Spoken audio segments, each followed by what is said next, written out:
Hello, Sagittarius, and welcome to Bunnycat's Oracle. It's great to have you here today. My name is Marianne, and I am going to be doing your September 2020 General Tarot reading. I will be using the Wonderland Tarot by Chris and Morgana Abbey. Here's the box, if you'd like to see it. Wonderful deck, so much fun, obviously based on Lewis Carroll's Alice in Wonderland stories, which are, of course, my favorite. Lewis Carroll is my spirit animal. And I will be clarifying with my Smith Waite Tarot deck, which is a much more classic type of deck, just to get some clearer answers if we need them. Okay. Before I begin, I'm going to say a little prayer for everyone who clicked on this video today. I pray that you are happy, that you are healthy, that you are safe from harm, and that all your best wishes come true. I light this candle for you. All right, let's get on with it. All right, what messages do we have from my Sagittarius friends? The Centaurs of the Tarot for September 2020. Sagittarius. You know, before I sat down to do your reading, while I was uploading the other video, had some disco music playing on the Echo, and the song that came on just before I sat down here was Donna Summer's Last Chance for Love. I think that's what it's called. Ooh, Magician. That's fun. We'll keep that in mind. I wonder if that means anything to any of you. It's my last chance. My last chance for love. What a great song. Ooh, also the Nine of Diamonds coming up here, wanting to pop out. Card of Financial Independence. Nice. I feel like you're sitting pretty this month, Sagittarius, but we're going to get into it with your general spread, and I'm going to get some more details. Just making a note of what pops up here. I'm going to cut the deck. All right. And here we go.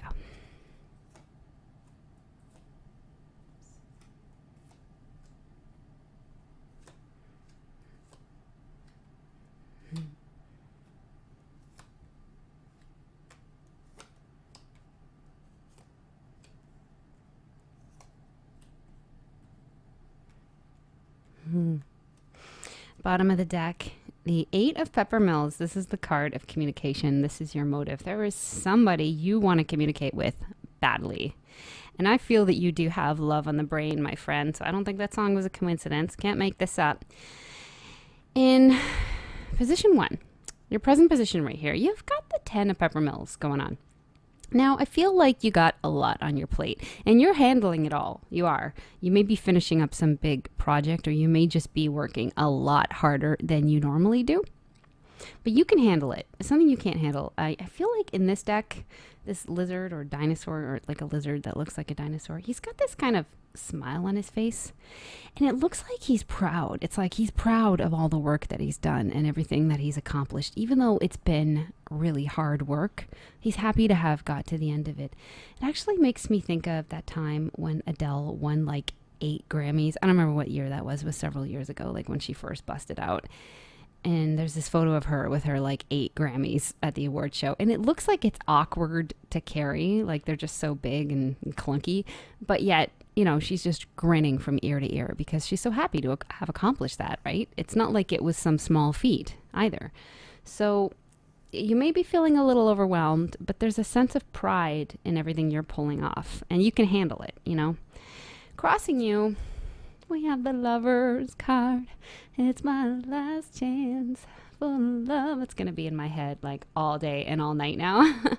So it's a challenge or an opportunity in this position. You are thinking about a special someone, or you are wanting a special someone. And maybe you haven't met them yet. And I feel like this person is a bit of a challenge for you. Like, how do I get through to them? And it feels a little heavy. It feels almost like maybe that's part of the heaviness of this month, is of knowing that you want to communicate with them, you want to travel to them, but you can't. There's something kind of blocking you. Can't necessarily get through to them. Let's see what else here. In the recent past, as a past influence, you have the Queen of Oysters. This could actually be the person you're thinking of. Somebody who was very financially independent, definitely had their house and their life in order. Pay no attention to the fact that in this deck, the Queen of Oysters is rather homely looking, just because the court cards are based on the kings and the queens in the Alice in Wonderland stories, and that just happens to be what they look like. But generally speaking, the Queen of Oysters does not have to be this homely looking. She could actually be quite beautiful and quite sensual. She could also be an earth sign, so a Taurus or a Capricorn or a Virgo. A Virgo. What is that? But she doesn't have to be. Or, and it could be a man too, somebody just embodying these qualities as somebody that's a very good provider and who cares very much for their family, for their pets, their kids, takes really good care of everyone, and is just very financially independent and abundant. And this person brought you a ton of happiness. The Sun card here tells me that there were some really wonderful, happy times with this person. And this is recently, like you guys I just love to just be around each other. Just seem like the sun's always shining on you. You love to hold each other's hands. See you laughing together, just enjoying the good times, enjoying the most simple things together. But it's something about their presence just made everything that much more exciting. And they are definitely on your mind. In the near future, you have the Chariot card showing up here. And could represent a Cancer in your life, but not necessarily. This is the card of Cancer, but it's also the card of moving forward quickly. It is the victory lap. So you could be incredibly successful with something. I see a lot of people looking at you as well. I see things in your life picking up speed. If you had some projects on hold recently, or if your work kind of slowed down to a halt with the pandemic and everything, September is going to be a much busier month for you. Maybe doing some traveling as well. Of course, you're limited in how far you can go, but let's actually clarify the Chariot to see what aspect of your life that relates to. Clarifying the Chariot card, please. Please clarify the Chariot for my centaurs. Please clarify the Chariot for my Sagittarius friends and cross watchers. Oh my. Okay. Now this is the card of wealth, the 10 of Pentacles here. Family wealth, family legacies, creating wealth for yourself. So I feel like this has to do with your business or your work, really pushing ahead, leveling up, making a lot of money for yourself. And, your motive could have to do with this lover on your mind. Like maybe on some level you feel like you need to be at a certain level of wealth in order to impress this person, because it's like she doesn't need anything from you. You want to make sure that you can support your family, you can create a legacy, and you're just like getting it together. And this is awesome. I think people are going to be looking up to you, seeing you making moves here. Crowning you, you have the 7 of Peppermills.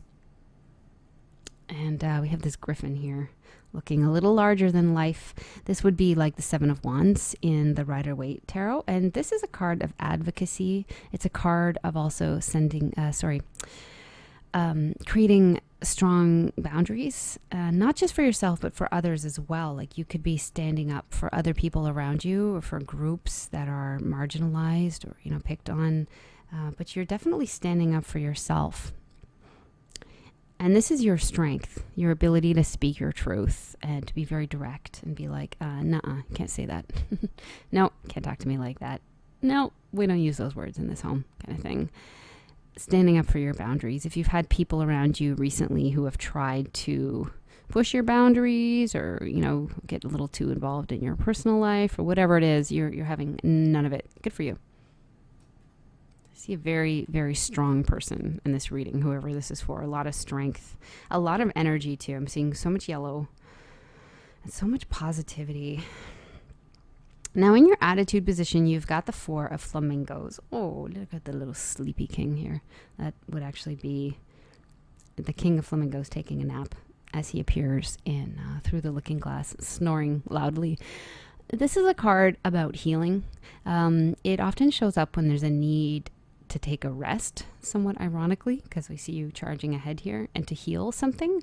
So the message here is that the best attitude sometimes is to actually slow down and to let things develop as they will, and to take time for yourself to heal. So you may be wanting to really charge ahead, but don't forget to give yourself rest as well. You know, if you've embarked on a new diet and exercise plan, for example, and you're pushing yourself really hard, like do give yourself those rest days and let your muscles like heal and rebuild, especially if you're kind of getting a little bit older, you know what I mean? Because you don't want to hurt yourself. You don't want to break something, and you do need to heal. That's part of the process. If you're working really hard, remember to sleep as well and take time for leisure. You know, don't get so stressed about having to work yourself to the bone, okay, Sagittarius? Take it easy. This can also talk about a need to heal a relationship wound from the past. If somebody's really weighing on your heart, obviously, and you may feel a little hurt by that still. And you may want to talk to someone about it, a counselor, or you may just want to talk with this person and just speak with them honestly and openly about what it is that you feel. You know, maybe it's somebody you didn't have very good communication with in the past, and that's why things kind of fell apart. And maybe if you were to just open up a little bit to them and, you know, have a sit down, like there could be a lot of healing that comes from that. In your immediate environment, you have the Hanged Man. Now, this is a card about surrender and also withdrawal, similar to the Hermit card, but the Hermit is more of a voluntary withdrawal, whereas the Hanged Man is kind of like a forced surrender.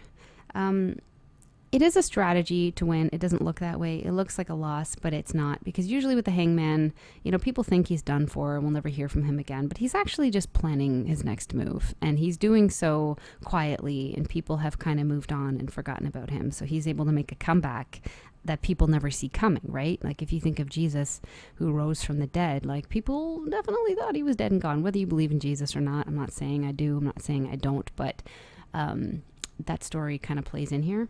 Now we see a lobster in this image, and we think the lobster's done for, but look at the size of those claws versus the size of the wrist of the arm that's holding the lobster upside down. Like, do you not think that this lobster could take down this man that's holding him once he gets the opportunity to do so? Like, this guy thinks he's caught the lobster. He thinks that's the end.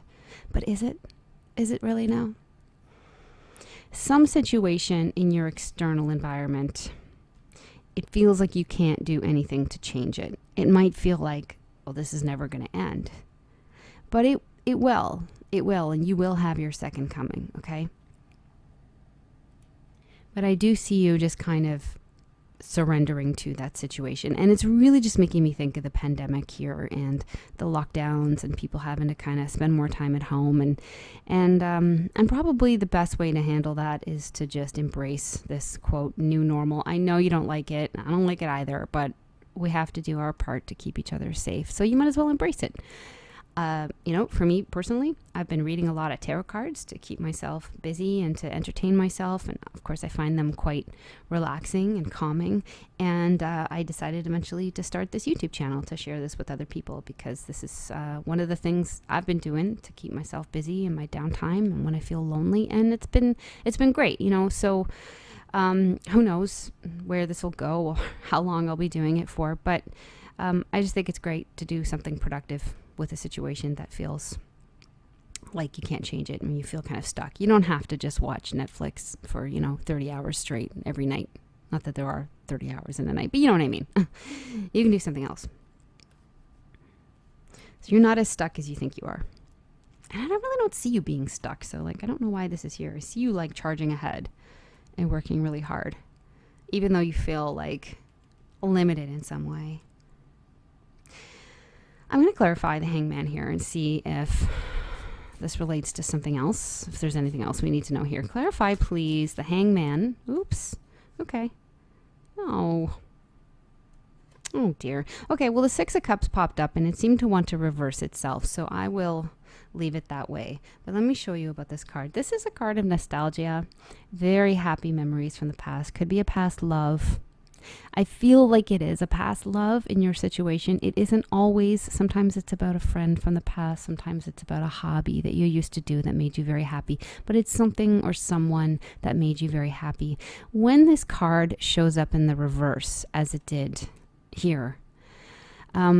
This is about nostalgia having a bit of an impact on your life. Like, I feel you're thinking about someone a lot, someone from the past that made you very happy, and maybe a little bit obsessively, especially since you have the devil above it right here. You're spending a little too much time thinking about this person. Now, I can't blame you, because when we're at home all day, stuck with our own thoughts, those thoughts don't always lead us to the best of places. And I know that, better than anyone. Trust me, I'm the queen of like letting my overthinking get away with me. And it does take a lot of willpower to be able to kind of stop that stuff in its tracks, and to be able to recognize like when, our thoughts are going in an unhealthy direction, and maybe, we would be best to kind of leave the house and go for a walk, or go talk to a friend, or do something to distract ourselves. I know it's not easy, but you're definitely spending a lot of time thinking about someone that you miss, maybe remembering the situation as being better than it actually was, remembering them in not the clearest light. Maybe it's been a while since you've seen them. But at the same time, I feel like you've surrendered to the loss. Like, you've kind of realized, it's not going to happen. And now you're just thinking about it a little bit obsessively with the devil here. This is about your hopes and fears. And maybe a part of you is afraid you're never going to be able to let this person go. You're always going to have this kind of obsession. I feel like there's a lot of lust here, and really the sense of obsession.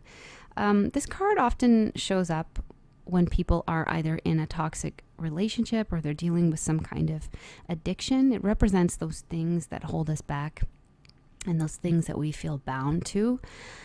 What I know of you Sagittarius people in your sign, not to generalize, but I'm totally about to generalize, you're not known for having a ton of like addictions or getting into toxic relationships. Like, your sign is known for being very independent thinkers, very logical people. I've known a lot of Sagittarians in my life, and they are not the addicts in the group. It's not that they don't like to drink and go out and have a good time, but they're like so focused on their work, and they're so solid, and they so know where they need to be, when they need to be there. They're not like, the wishy-washy Pisceans, at home daydreaming and smoking too much weed like myself. Not that I do. I don't smoke weed anymore, and I have nothing against anybody who does. But I'm just saying, it doesn't feel like that to me. That's the traditional meaning of this card. Interestingly, in this deck, I'd like you to take a close look, even though this is like not the best card. I love this illustration, okay? Because usually in the devil card, like in the Rider-Waite, we see two people who are bound to this beast, and they have these loose chains around their neck that they could totally take off, but they're not really doing anything about it. They're not trying to get away, and it feels like a very passive type of energy, like they've just sort of accepted that they're stuck. But here, what we see is Alice has her sword out, and she's ready to fight that Jabberwocky. Like, even though he's much bigger than her, and he has gross teeth and probably terrible breath and terrible claws, like, she's like, I don't care. Like, I will cut your head off. I will cut you where it hurts, and I will defeat you. So it's a much more empowering type of energy that we get here, and I really like that. So I'm actually getting the sense of someone who is willing and able to face their fears and to look at that part of themselves that they don't like or that's bothering them, and to just deal with it, Like I saw down here with the 4 flamingos, there was this kind of need for healing. And as I was saying before, you might even want to talk to a counselor. There's no shame in that. If you go into therapy or go to hypnosis, or, like face your troubles head on. It may be time to just put this to rest. Something that you need to put to rest, and that you need to heal before it gets the best of you. Okay. Because you can defeat this devil. The devil is really just a figment of our imagination, and it only holds as much power over us as we let it. That was heavy. That was heavy. Oh my goodness. Where is this reading going? Wow. Okay. In the outcome position, you've got the Queen of Hats up here. This is interesting. This could be you getting really in touch with your emotions, or really, feeling your emotions, feeling the feels. getting lost in daydream. Or this could be someone you're hoping to reunite with that you will actually get in touch with. Maybe a Pisces woman or a Cancer or a Scorpio, or somebody with just these very watery qualities about them. Somebody very artistic and sensitive who likes to daydream, someone who can get lost in a fantasy. I would like to clarify because I'm not really sure what's happening. Oh, this seems to want to pop up. That's interesting. We have a new beginning and the Star. Are you going to be working with this person? Or giving them a gift? The Star is a new hope for the future. Like a dream come true, a wish. And the Ace of Pentacles is like this lucky penny. It could be a job, a business. It could be a gift that you're giving this person. But there does seem to be a lot of renewal and hope and healing. So if you are hoping to renew even just a friendship with this ex-lover, if this is this person you're thinking about over here, I think you may be able to, but it may be more of like not necessarily a romantic relationship, but just a friendship or even a business type of relationship, because the Ace of Pentacles is here. So you've got this new beginning, and there could be something really fruitful, and there could be a lot of healing available to you. But it's not going to be the same as it was before. And you're going to have to just be open and honest. You can't treat them like you did in the past, is sort of the message I'm getting here. I love this card. This is the maiden pouring the water into the charred hole where the tower used to be. When the tower burns down and crashes to the ground, there's just this massive hole. The maiden comes and pours the water in, and now that fertilizes the earth, and all these wonderful things can grow. So it's about something new, beautiful, growing out of a previous situation that wasn't right, that burnt to the ground. So it's the idea of healing and renewal after a loss or after a destruction. And then you've got this new opportunity as well with the Ace of Pentacles. So there's a new opportunity with this woman. Now, this could be someone different from the past, because there's actually two different queens here. It could be that the person in the past you were thinking about was an earth sign, and this new woman is a water sign. But I couldn't help but feel that it is the same person, and maybe that these are two separate qualities she's embodying. Maybe when you knew her in the past, she was more focused on her money, and in the present or in the future, when you're going to meet her again, she's more focused on art, creativity, more in her emotions. She's done a lot of healing herself. So that's one option. Another option is that this is somebody new. You have a new opportunity with someone new, and it is going to make you very, very happy. The Star, I can't stress this enough. It is very fortuitous to get this, okay? It's really like a wish coming true. So whatever it is for you, it's incredibly positive, and I love seeing this card in your outcome position. So I think everything is going to work out exactly the way that it is supposed to you. For you, I should say. And I'd love to hear about how this plays out for you. If any of this resonated with you, please let me know in the comments. Would love to hear about it. Oh, and before I go, I'm going to do an animal spirit card for you like I did for everyone else to close out this reading. I am using the Kim Krantz Wild Unknown Animal Spirit deck. I'll show it to you. That's the box that it comes in. Loving this deck, and I feel like it's a great way to end your reading. And I'll be using the guidebook that comes with the deck. I'm actually going to read to you right from the book. So, what spirit animal advice do we have for my precious centaurs for September 2020? What messages do they need to hear? Oh my goodness. Okay, well, I'm not going to take all of those cards. But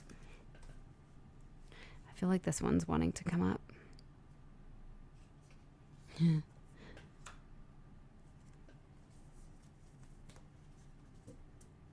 feel like a lot of cards wanted to come out, so I'm actually going to take one more spirit card for my centaurs. I'm not going to take the floor card. I don't know. It just doesn't feel right. And the hawk. I get this sense of watching. Excuse me. I just got to pull in my chair a bit. Watching. Somebody is watching someone. Are you spying on someone's social media? Is one of my past lovers watching this video? Let me guess. Probably. I don't have that many past lovers, by the way. Don't judge me. I've lived a very good life thus far. Wonderful, wonderful life. I'm going to find the hawk for you, and I'm going to read that one first. Oh, I'm sorry. I mean the hyena. Get it together, Marianne. The only thing I don't like about this guidebook is there's no like table of contents, and that would have been extremely useful for my purposes. There we go. I found it. Okay. Hyena. Hyena energy is about humor, wit, and sarcasm. Hey, and you Sagittarians are nothing if not witty and sarcastic, for sure. Okay, here we go. The hyena personality is a jokester and crowd pleaser, but below the surface there are unfulfilled dreams to be realized. When the hyena card appears, it's time to reflect on your reliance on sarcasm and humor to express your truth. Are you using jokes to hide old resentments in relationships or to mask things that you feel uncomfortable discussing? What would happen if you took your goals seriously? Wow. If that isn't so much in line with what we saw here, your need to communicate with a lover and to open up and heal. Oh my goodness. Okay. All right. Getting ahead of myself. So when hyena energy is in balance, it's charming, witty, and fun to be around. When it's out of balance, it's scrappy, petty, and suspicious. To bring into balance, try some sobriety. Okay, seems like good advice. My goodness. Okay, I'm gonna move on to hawk. I'm gonna just let that simmer with you there. Let me know if any of that hit home. God, I love this book. Okay, where are you, hawk? Hawk. Okay. Hawk is watchful, all-seeing, a messenger of divinity. The sharp eyes of the hawk watch our every move. This keen-eyed bird has the ability to see every little detail, as well as the bigger picture. When this card appears, fate has its eyes on you, and the winds are shifting. It is said that the hawk carries news upon its wings and is sent from divinity itself to deliver it. Well, maybe I was sent from divinity itself to deliver this message from you. Who knows? Anyway, the message should not be taken lightly. Though it may seem small or insignificant, it will eventually redirect your course. When in balance, hawk sees clearly and is intuitive. When out of balance, it sees too much. It's suspicious. To bring it into balance, try a perspective shift. That's interesting. You know what that made me think of? I'm reading this great book by Mark Manson called Everything is Fucked, a book about hope, which is really popular right now. I actually bought it over a year ago, but then I lost it somehow, and then when I was cleaning out my living room, I found it, so I'm rereading it. And one of the things Mark talks about in his book is this blue dot effect, which was about this psychology experiment that showed that when people were shown a lot of blue dots in a row, and they were asked to always click yes if they saw a blue dot, eventually they started showing them purple dots, and people were still clicking yes, and they were saying that they were seeing blue dots even when there weren't any. They then asked them to read through job proposals, and they told them that some of the job proposals were going to be unethical, and so they had to find job opportunities that had something unethical about them. And initially they showed them a bunch of job proposals that had something unethical about them, but then eventually they took those away and they presented them with perfectly ethical offers. But the research subjects still thought that the perfectly ethical offers were somehow unethical because their brains had gotten used to looking for something unethical. I feel like this is such a big deal because it's about bias in our perspective, you know, and it makes me think of cops as well that are constantly looking for the bad in people, looking for people committing crimes, finding people who are perfectly innocent and assuming that they're committing a crime, right? And I think we do this in our relationships as well, right? If you get into a groove about looking for a particular thing, you know, good or bad, it can go both ways. You're going to find that thing. So that was kind of a big eye opener for me. And anyway, it may or may not apply to you, but if it does, then, you know, take it for what it is. Don't always look for the bad in people. Don't always assume that the people you love are out to get you or to lie to you or cheat on you, because maybe they aren't. And sometimes things are a self-fulfilling prophecy, you know, when we approach the world that way. Anyway, this has been a really interesting reading. Sagittarius, you are quite a character. And if there is something you need to heal, I wish you all the best in doing that. And feel free to write me anytime, bunnycatsoracle@gmail.com. If you are going to reach out to a loved one and have a heart-to-heart, I think that sounds like a wonderful thing to do. And I wish you all the best. I hope you have a great month. I hope you're safe and healthy. And I hope to see you again on my channel real soon. Okay, thanks again for joining me, and God bless you all.